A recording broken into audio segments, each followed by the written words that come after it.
Il nous faut vaincre le mal par le bien. Ne détournez pas le regard d'une personne dans le besoin, quelle qu'elle soit. Il y a plusieurs siècles, une église chrétienne se tenait ici, dans l'ancienne Carthage. Elle nous rappelle un évêque chrétien originaire d'ici. Un chef religieux tellement sage et compétent qu'il a influencé la vie de millions de personnes à travers le monde. Ici, dans la Tunisie d'aujourd'hui, en Afrique du Nord, il développe un système qui est encore suivi de nos jours pour résoudre les difficultés. Il s'appelait Cyprien.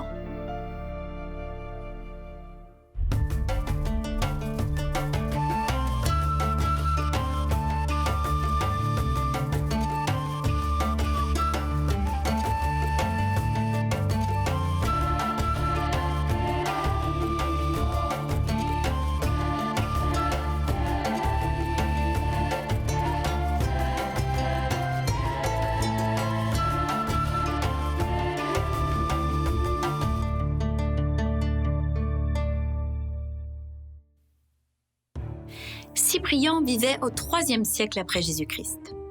Il avait tout, privilèges, richesse, dignité, ainsi qu'une brillante éducation en littérature et en droit romain. Sur le plan religieux, il observait le culte traditionnel des dieux romains. C'était un homme respecté et admiré.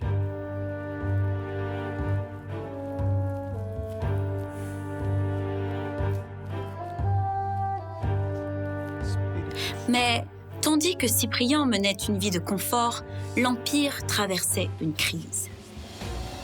Les tribus germaniques avaient envahi la province de Gaule. Et lorsqu'en l'an 235, le jeune empereur sévère Alexandre s'oppose à elle, il est trahi et assassiné par ses propres troupes. C'est le chaos. Au cours des 50 années suivantes, le pouvoir passe entre les mains de 36 empereurs différents. Les échanges et le commerce s'effondrent. Et le pire était encore à venir. L'Afrique du Nord est partiellement épargnée, mais une menace plane sur l'Empire et le peuple de Carthage ne sait pas à quoi s'attendre. On ne sait pas comment Cyprien est devenu chrétien. Mais après sa conversion, il se met à lire avidement la Bible et les écrits d'un autre Nord-Africain, Tertullien.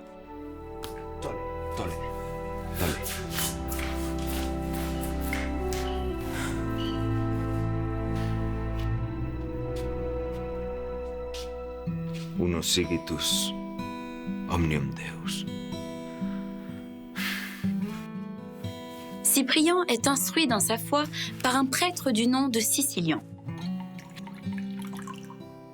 L'influence de ce vieil homme pieux est telle que Cyprien ajoute le nom de Sicilius au sien. De quo propheta dicitok? Lesse? Aec est verbum misit Deus, annuntian pacem per Jesu Christum. Étant propriétaire terrien, il était riche et avait une position d'influence au sein de la société. Mais il vend une partie de ses fermes et ses ravissants jardins et donne l'argent aux pauvres. Peu après, Cyprien devient prêtre et membre de l'organisation chrétienne qui dirige la ville. Lorsque le chef de leur communauté, l'évêque de Carthage, meurt, les rues menant au domicile de Cyprien se remplissent de personnes réclamant son élection au poste d'évêque. Cyprien pense qu'un chrétien avec plus d'expérience devrait être choisi. 5 autres prêtres s'opposent aussi à son élection, mais le peuple insiste que Cyprien soit choisi. Donc, aux environs de l'année 249, Cyprien devient évêque, le leader de la communauté chrétienne de la ville.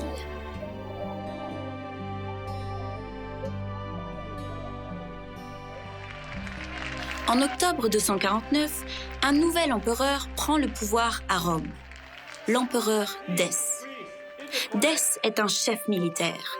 conservateur, traditionnel et fidèle aux dieux de l'ancienne Rome. C'était une période tourmentée pour l'Empire.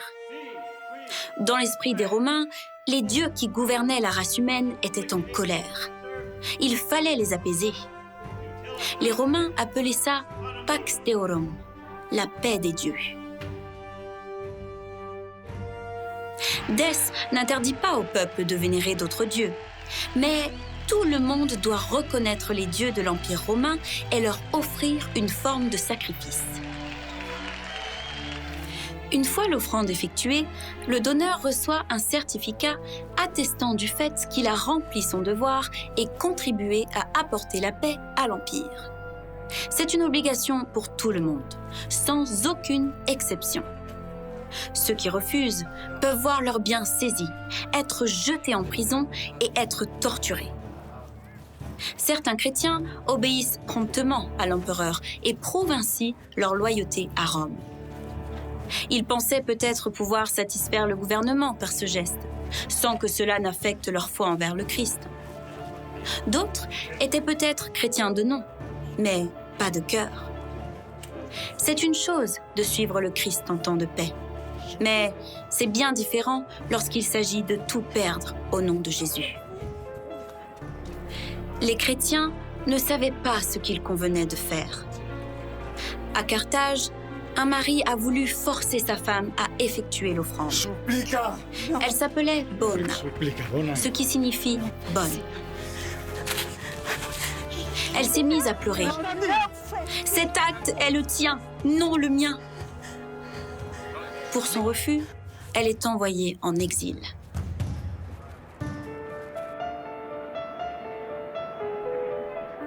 Parfois, un compromis était offert. Il suffisait de payer un pot de vin pour recevoir le certificat, sans avoir à effectuer l'offrande aux dieux. Mais de nombreux chrétiens considéraient cela comme un autre péché.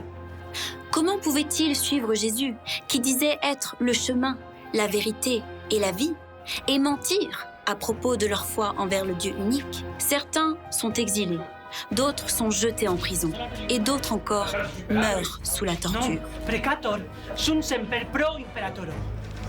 Possum maliuda vos? Non possum, nolo non volo. Libellus esset mendacium. Hoc nefas esset indeo. Tole, Non, tole. Dès n'essayait pas d'expulser les chrétiens par la force, mais de les contraindre à se montrer plus ouverts dans leur religion. Ils devaient accepter les dieux romains, comme tout le monde. Ils devaient apprendre à se détacher de leur allégeance exclusive envers Jésus-Christ et inclure les anciens dieux de l'Empire, ou mourir sous la torture ou en prison pour leur comportement intolérant. À Carthage, l'Église était en pleine crise. La communauté chrétienne avait besoin de sang-froid et de sagesse pour répondre à Dès. Certains pensaient que Cyprien devait rester à Carthage, où il serait certainement exécuté. Mais où était l'avantage de cela? Les évêques de Rome, de Jérusalem et d'Antioche avaient été emprisonnés et mis à mort. En Égypte, l'évêque d'Alexandrie échappe de peu à l'arrestation et part vivre dans le désert. Cyprien décide qu'il pourrait mieux servir l'Église en s'exilant et en gardant contact par lettres. Il déplace sa base en dehors de la ville.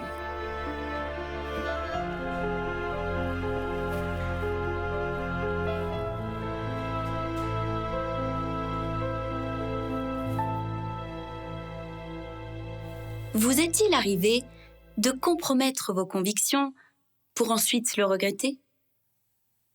Vous n'étiez tout simplement pas préparé sur le plan mental ou émotionnel. Certains chrétiens qui avaient renié leur foi et brûlé de l'encens en faveur des idoles se rendent alors aux autorités romaines et s'offrent comme martyrs. D'autres qui avaient abjuré rendent visite à leurs frères croyants qui avaient été torturés et n'avaient plus beaucoup de temps à vivre et leur demandent de prier pour eux. Ils demandent aussi des lettres de pardon qu'ils pourraient montrer aux évêques. Il voulait être pardonné et réintégré dans la communauté. Et il savait que les dernières paroles de ceux qui étaient morts pour le Christ seraient prises au sérieux. Mais était-ce acceptable? Certains chefs religieux étaient prêts à leur offrir le pardon et à les admettre à nouveau à l'Église. D'autres non. Dans les évangiles, Jésus dit « Quiconque me confessera devant les hommes, je le confesserai aussi devant mon Père qui est dans les cieux. Mais quiconque me reniera devant les hommes, je le renierai aussi devant mon Père qui est dans les cieux. » Mais dans l'évangile selon Luc, Jésus dit à Simon-Pierre qu'il sera pardonné bien qu'il ait renié le Seigneur. « Simon, Simon, Satan vous a réclamé pour vous cribler comme le froment. Mais j'ai prié pour toi, afin que ta foi ne défaille point. Et toi, quand tu seras converti, affermis tes frères. Pierre, je te le dis, le coq ne chantera pas aujourd'hui que tu n'aies nié 3 fois de me connaître. » Et l'Évangile nous rapporte les circonstances exactes. Pierre nie qu'il est infidèle du Christ, mais le Seigneur lui pardonne et lui restitue sa place parmi les disciples. Il est donc clair que le Christ rend possible le pardon et la réhabilitation. Mais rejeter le Christ a aussi de terribles conséquences. Comment l'Église devait-elle répondre aux lettres des martyrs implorant la clémence envers ceux qui avaient accepté de se soumettre à l'offrande ou de verser des pots de vin et qui le regrettaient à présent? Cyprien opte pour une position intermédiaire. Il n'était pas prêt à faire preuve d'indulgence excessive à propos d'une affaire si sérieuse, mais ce serait péché que de leur refuser le pardon et la réhabilitation pour toujours. Ce ne serait pas chrétien. Cyprien se devait de préserver l'unité de l'Église tout en respectant les textes bibliques. Il écrit aux prêtres, aux diacres et au peuple. Cyprien exerce son autorité en tant qu'évêque, le prêtre supérieur de tous les chrétiens de Carthage. Mais il n'agit pas seul.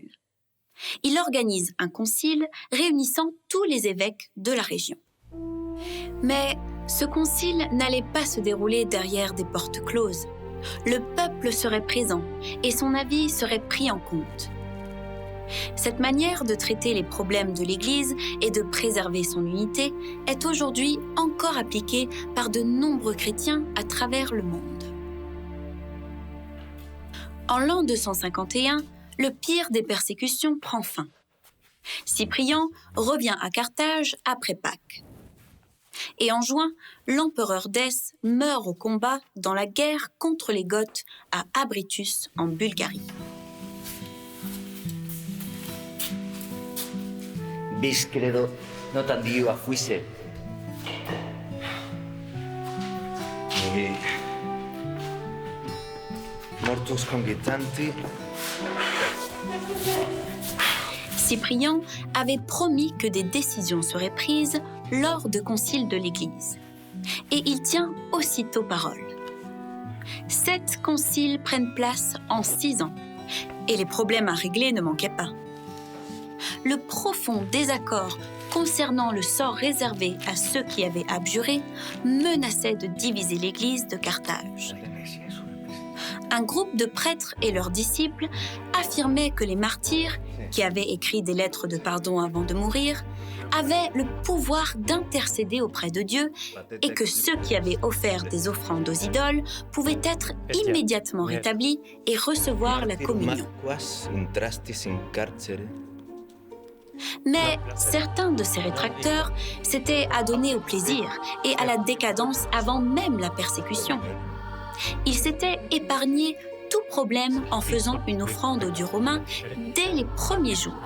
Et maintenant, ils voulaient être reçus dans la communion de l'Église sans faire preuve du moindre regret.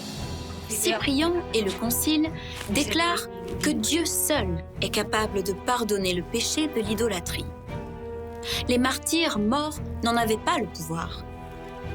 Ceux qui avaient abjuré doivent confesser publiquement leur trahison envers l'Église et faire acte de repentance dans leur vie. Mais la porte leur restait ouverte.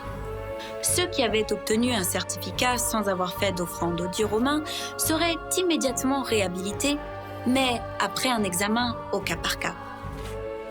Ceux qui avaient fait une offrande aux idoles ne recevraient pas la communion avant fort longtemps. Cyprien traite ces derniers avec grande sévérité. Mais plus tard, il adoptera une attitude plus tolérante. Par la suite, le concile décidera de les réhabiliter. Deux forces contraires se faisaient face à Rome. Corneille, le nouvel évêque, choisit la même position modérée que les chrétiens de Carthage. Mais un radical du nom de Novatien refuse de réintégrer les croyants qui avaient abjuré, même lorsqu'ils étaient mourants. Cyprien et le concile de Carthage maintiennent fermement leur position concernant le pardon et la repentance, bien qu'une faction tente de les persuader de rejeter toute réintégration. Mais voici qu'une nouvelle catastrophe vient s'abattre sur les habitants de Carthage, sur les chrétiens comme sur les païens. En 250 après Jésus-Christ, une peste venue d'Éthiopie et d'Égypte pénètre le monde romain. On l'appelle la peste de Cyprien, parce que c'est lui qui, le premier, en décrit les symptômes qui ressemblent à ceux de l'Ebola ou du virus de Marburg. Quand la peste se dissipe, la grande cité d'Alexandrie, en Égypte, aura perdu 60% de sa population. Un texte de l'époque nous informe que dans l'espace d'une seule journée, 5000 personnes sont mortes. Cyprien lui-même écrit « La race humaine est décimée par la désolation de la peste ».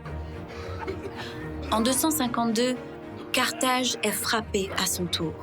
Pontius, le diacre qui aidait Cyprien, décrit ce qui s'est passé. Une terrible peste s'est déclarée. La destruction extrême de cette horrible maladie a envahi l'une après l'autre chaque maison de la population terrorisée. Chaque jour, d'innombrables personnes étaient soudainement atteintes et mouraient chez elles. Non posso molto.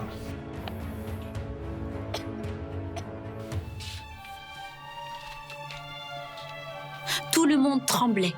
Les gens s'enfuyaient pour essayer d'éviter la contagion.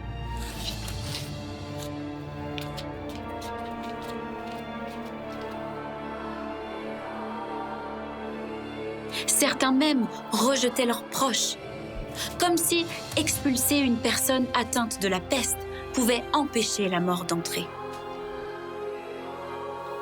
Aucun n'offrait l'aide qu'il aurait souhaité recevoir des autres à qui que ce soit. Partout, à travers la cité, de nouveaux cadavres s'accumulaient dans les rues, s'ajoutant aux carcasses pourrissantes que personne n'avait le courage d'ensevelir. Sous la direction de Cyprien, les chrétiens contribuent à pourvoir financièrement et à risquer leur vie pour prendre soin des malades et même des morts. Non seulement parmi les membres de leur communauté, mais aussi parmi les citoyens païens qui les avaient persécutés. Cyprien lance un appel aux chrétiens et il passe à l'action. Il y a bien des chrétiens qui sont contaminés et périssent, mais le travail continue. Personne à Carthage n'avait vu une telle compassion. Prendre soin de ceux qui ne se souciaient pas d'eux, et même, dans certains cas, de leurs persécuteurs. Cyprien a transformé l'Église. Ces personnes blessées sont devenues une confrérie d'entraide. C'était une démonstration impressionnante de ce qu'est le vrai christianisme, ce qui a attiré beaucoup de personnes à la foi en Christ. L'Église et son évêque étaient à présent considérés avec immense respect. L'Empire romain était sérieusement affaibli. Les Goths faisaient pression sur le nord et les Perses attaquaient par l'est. Et à présent, les légions de l'armée romaine s'affrontaient les unes les autres pour déterminer quel général serait nommé empereur. En l'an 253, un nouvel empereur arrive au pouvoir, Gaius Publius Licinius Valerianus, plus connu sous le nom de Valérien. En 257, il passe soudain un édit stipulant que tous les prêtres de l'Église chrétienne doivent faire un sacrifice aux dieux sous peine d'être envoyés en exil. Le 30 août de l'an 257, Cyprien est emmené devant le proconsul romain de Carthage, Aspasius Paternus. Mais l'évêque Cyprien n'avait rien oublié de sa formation en droit romain. Sacritissimi imperatores Valerian. Les vénérés empereurs Valérien et Galien m'ont fait le grand honneur de m'envoyer des lettres ordonnant à ceux qui n'observent pas la religion romaine de se soumettre aux rituels romains.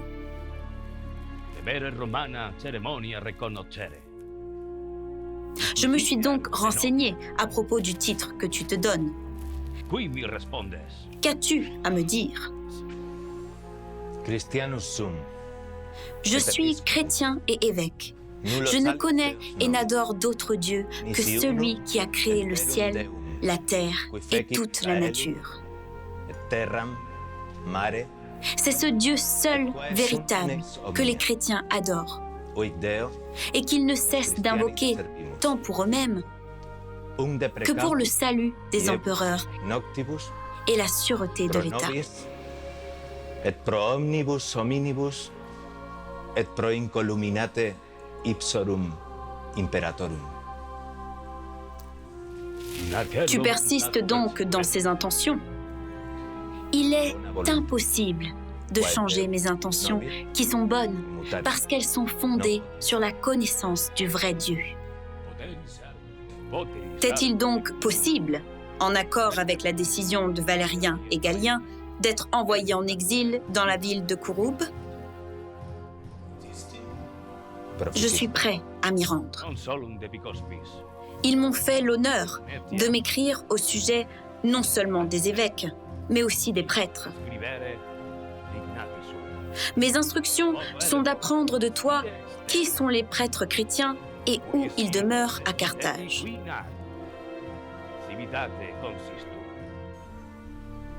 Legibus vestris bene atque utiliter censuis. Les lois romaines condamnent les délateurs. Delatores non possunt. Itaque detegi Il m'est donc impossible de les dénoncer. Incivitatibus Ils exercent dans diverses villes. Je parle de ceux qui se trouvent ici et en ce moment. cum disciplina prohibeat. Notre religion nous défend de nous dénoncer nous-mêmes. De plus, ce serait contraire à vos lois. Et quae quoque censurae hoc displiceat, Ils ne peuvent donc pas venir à vous. neco ferre Mais si vous les se cherchez, ipsi ils peuvent être trouvés. possunt. Sed ad exquisiti invenientur. Je les trouverai.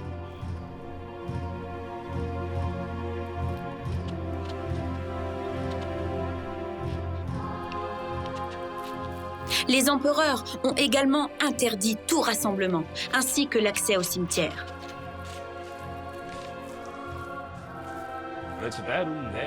Si quelqu'un venait à enfreindre ces règles, il serait puni de mort. Facuativi praeter. Faites comme on vous l'a ordonné. Christianum Cyprianum ecce cospum Christianorum in exilium ad urbem curvitanam deportari. Cyprien est déporté et envoyé en exil. Une sentence qui impliquait également la perte de la citoyenneté romaine.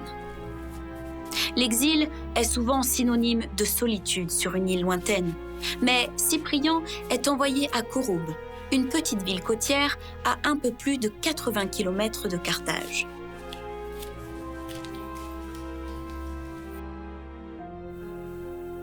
Cyprien est donc très occupé pendant son exil à préparer l'Église pour des temps plus difficiles. Il recevait un flot constant de visiteurs et continuait d'agir en chef de la communauté chrétienne persécutée. Mais, moins d'un an plus tard, l'empereur Valérien passe un deuxième édit contre les chrétiens. Celui-ci était bien plus sévère. Évêques, prêtres et diacres sont condamnés à mort. Les sénateurs chrétiens et autres fidèles haut placés dans l'Empire sont dépouillés de leurs rangs et de leurs privilèges, et leurs biens sont confisqués. Si, en dépit de tout cela, ils persistent dans leur foi chrétienne, ils sont exécutés. Les femmes chrétiennes de haut rang sont exilées après confiscation de leurs biens. Tout chrétien employé par le gouvernement romain ou l'empereur lui-même voit ses biens confisqués, est réduit en esclavage et envoyé dans les domaines impériaux pour effectuer un travail manuel. Le nouveau proconsul de Carthage, Galère Maxime, était malade et il fait venir Cyprien à la Villa Sextus où il se reposait. « Tu t'es permis de guider comme un père ceux dont les idées n'honorent pas les dieux romains ?» Ego. C'est vrai. L'empereur exige que tu offres des sacrifices à nos dieux. Non facile. Je ne le ferai pas.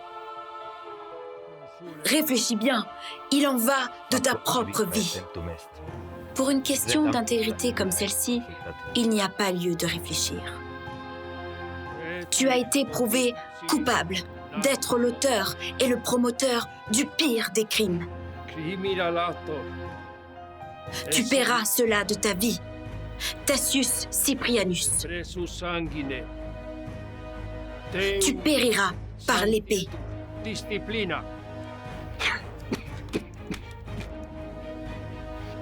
Deo gratias. Gloire à Dieu. Deo gratias. Deo gratias. La nouvelle du procès de l'évêque chrétien, le célèbre orateur, le bienfaiteur de la ville lors de l'épidémie de peste, ce grand homme, se propage rapidement à travers la ville. En masse, les gens sortent de leur maison. Chrétiens et Romains païens, tous veulent le voir.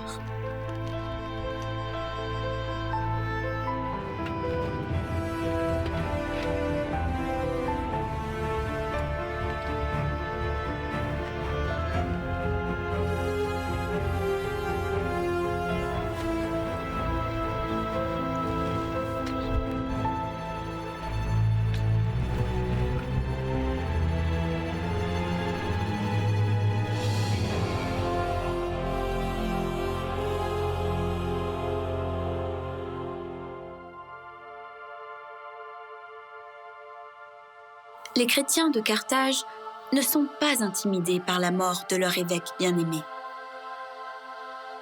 Ils transportent son corps en procession pour être enterré au cimetière de Macrobius Candidianus et font le vœu de rester fidèles, même au péril de leur vie. Au fil des ans, on continue de rendre hommage à Cyprien. À Carthage, on bâtit des églises à sa mémoire. L'église de Mensa Cypriani, sur le lieu de son exécution, la basilique de Mappalia, au-dessus de sa tombe. Elles ont été largement détruites au cours du 5e siècle avec l'invasion des Vandales. Mais on voit bientôt renaître un intérêt nouveau pour l'église de l'Antiquité en Afrique du Nord. Cyprien, quel homme admirable! Il abandonne le paganisme quand il voit que c'est une fausse religion. Il sert le Christ fidèlement le reste de sa vie. Il se tient ferme dans la vérité, mais il a de la compassion envers ceux qui sont faibles et ont succombé dans leur foi. Il n'hésite pas à risquer sa vie pour venir en aide aux victimes de la peste, même quand les membres de leur propre famille les abandonnent par peur d'être eux-mêmes contaminés.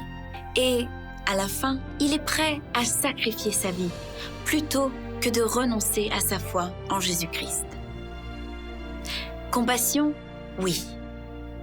Compromis? Jamais.